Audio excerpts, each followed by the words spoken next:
I don't use these at gigs. What is that, man? What are you doing? Yeah, because you couldn't, if you wear your headphones around your neck, like we do. If you did that like we're working. If you did that with a hat, it'd look a little weirder. Look like you had a small cape. Oh, if the little hat was right, around my hat, neck? Yeah, if the hat was attached to the headphones, all the time, I think that'd be funny. This is why it's best that they not be attached to the hat.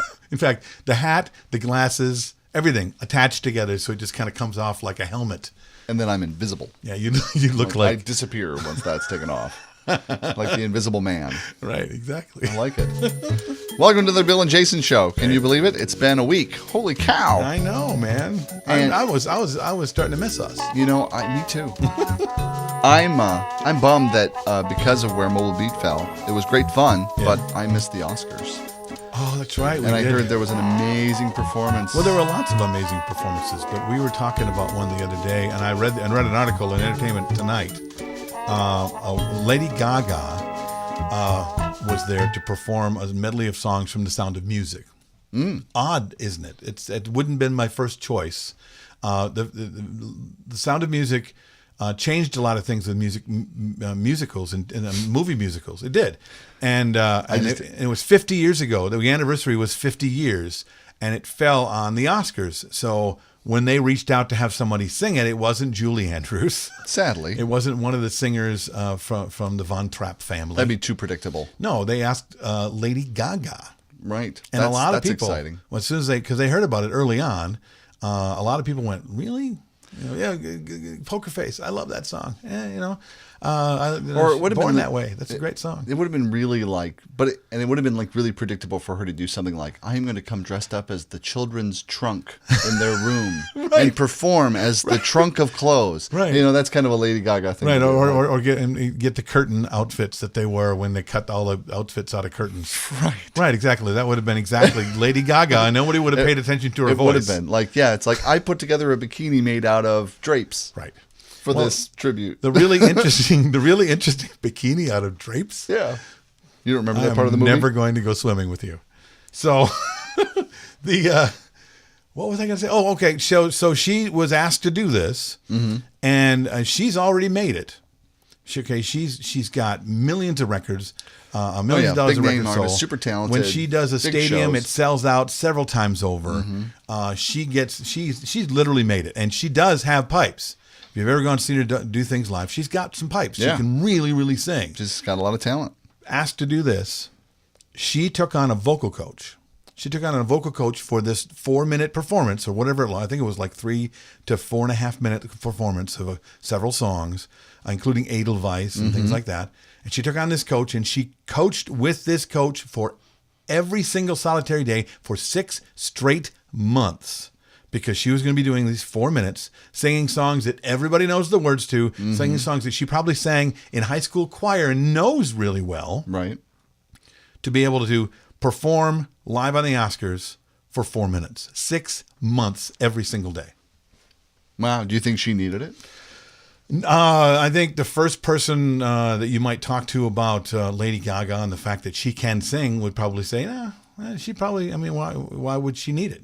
She's made it, right? And one of the things in the article that really made me kind of get what she's doing here or what she was talking about was in it. She said, let's see here. I want to find this thing again. She's saying, my favorite things, Edelweiss and Climb Every Mountain, the 3 big showstoppers of the entire show, right? Yeah, I'd agree with that. Right.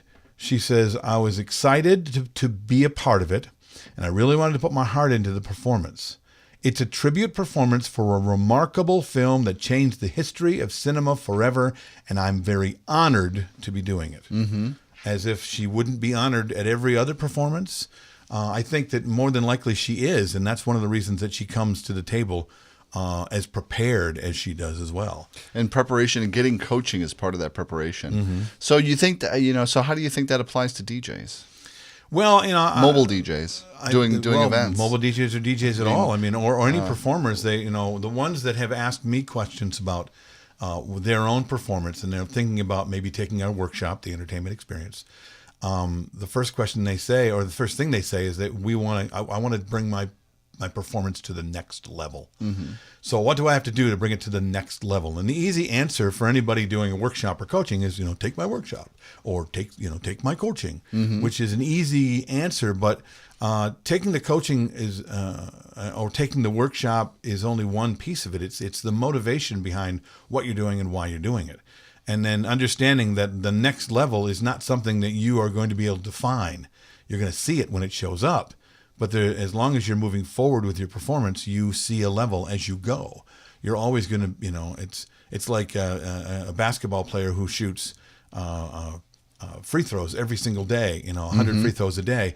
That's something he's doing the same exact thing every single solitary day. He's going to hit a next level with that because he's going to have muscle memory. He's going to know what he's doing. He's going to understand everything about anything that could distract him to do it. Sure. Same thing with coaching and that as well. And the motivation for her was that she was doing something for her that she was motivated by the people that were honored, that she was honored to perform for.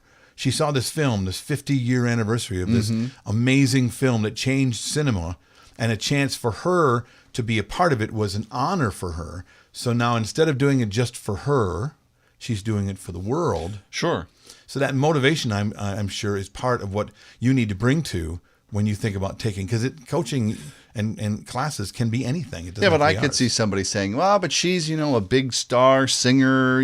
She can afford all that kind of stuff. I'm just a DJ doing private events. And this is the big one. I get plenty of bookings, so I don't need that." Okay, well, then my answer to that young man who came to me first and said, I wanted to take my business to the next level is, if you're happy with what you're doing, then why are you talking to me? Well, honestly, why are you asking the question if you're happy with as many bookings as you're getting and you don't need the extra work and you're just a DJ doing this, then, the next level, what do you need a next level for? You sound like you're very happy at what you're doing. Yeah, I think it speaks to what do you want for you and where do you see yourself? Like if you just wanted a weekend job just to go spin tunes and do and make people happy at whatever you're getting and you're enjoying it, they're enjoying it, it's a win-win. Well, then good for you. Enjoy that. Enjoy the heck out of it. Well, and maybe the difference between that person and Lady Gaga, as opposed to the obvious difference, of course, would be the fact that Lady Gaga's billions of friggin' dollars. But the difference might be that she doesn't, as much as we say, look at her, why is she doing all this work for a 4-minute performance? She's made it. I'll bet you money she doesn't think she made it. There's no end. There's no finish line. There's not an arrival. If you're always working on your instrument, if you're always working on whatever it is that you want to be better, and your instrument could be your mind or your design tools or how well you can set up your equipment or how well you can say good evening and welcome to the event, whatever that is for you, if you're at a place where okay, I'm as good as I'm going to get, then you're right. It's as good as you're going to get. As opposed to, I'm always learning, I've never arrived, and I always need help from someone else. And I'm not saying that because they need it from me or from you, but I talk to my daughters about this on a regular basis as something we forget about even when we're kids in high school and in grade school. And my kids are 13 and 12 and they're still at that place and at that early of a place where they're afraid to even ask their teachers for help because it might make them look bad. When the truth of it is, the kids who get A's in school every day are not usually the brainiacs that came out of the womb being able to speak French. No, it's these kids are the ones that ask their teachers on a regular basis, I need help, I don't know what I'm doing, what's going on here, how can I make this easier, how can I get my grades get up? But then we don't do that in school, and we get what we get. And then we get into a job, and we don't do that in a job, we get what we get. Now you get into your business, and you think, well, I got a business now, and I'm the boss, and how much better do I have to be? Not at all. Right. Not at all. Or you can always be reaching like that 12-year-old kid saying, I need help. I know I've been pushing play for years, but how can I do it differently? How can I do it better? I want something more. Right. It's like the people that think that the people that start to take a look at themselves and go like, well, how do I want to contribute to this, my couple or my client, or what do I want my performance to be? Start realizing like how gratifying it becomes when you actually start like reaching and growing and working. It's like anything. If you were in sports, and I wasn't in sports growing up, so I probably shouldn't use that analogy. But I was in debate club and I was in speech and things like that, and it was always it was practice and growth, and it was also fun, and it was exciting, and it was exciting that I got better at something or got a new point of view or could try something different and things like that. It's like it's really finding out what turns you on about what you're doing, like why are you doing it in the first place, and if it is, like we said, if it is just to have something fun to do in the weekend and you're just doing a job that the people that you hire you are happy with, and everything's fine and that's good, well then great, you're in a great spot. But if you're asking yourself, there's something more, I want something more, I want to experience something more, I want to be something more, I want to be something different, I want to create something, then it's like you start looking and asking that, and it shows up. It's quite magical. Well, it's and that next, I think that next level question, how do I get to the next level? What is that thing that gets me to the next level? I really think is that mindset that even, I can say it out loud and I can tell you that I know this to be true, that if I'm always asking for help, if I realize that I am not an island and I can't do this by myself, I can't be a performer by myself, I can't be a father by myself, I can't just be a man in the world by myself. No man is an island. You must reach out for help to be able to find the next level. So I know that intellectually, but it's knowing it and then acting upon it. That's where your next level is, because the next level is really,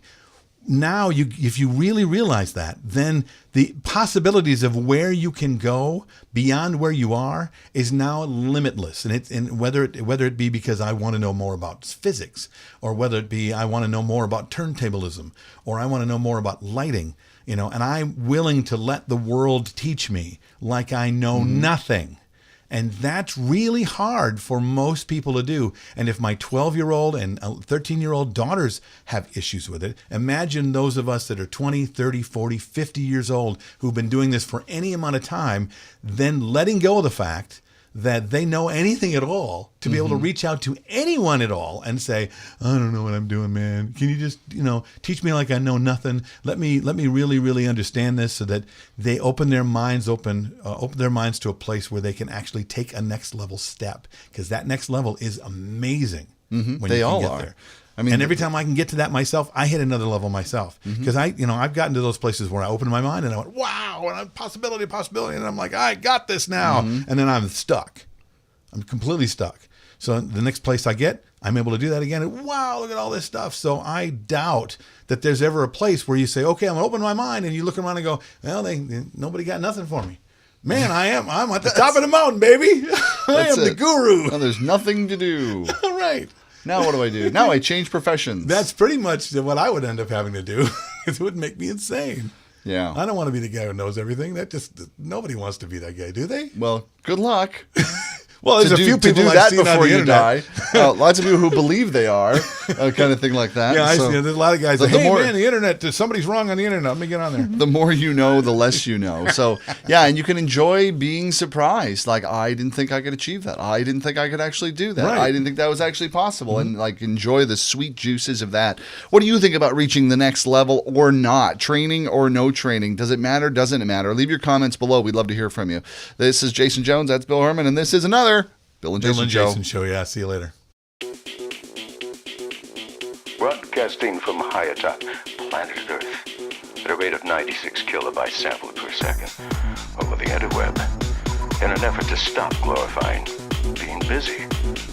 This has been an entertainment experience production.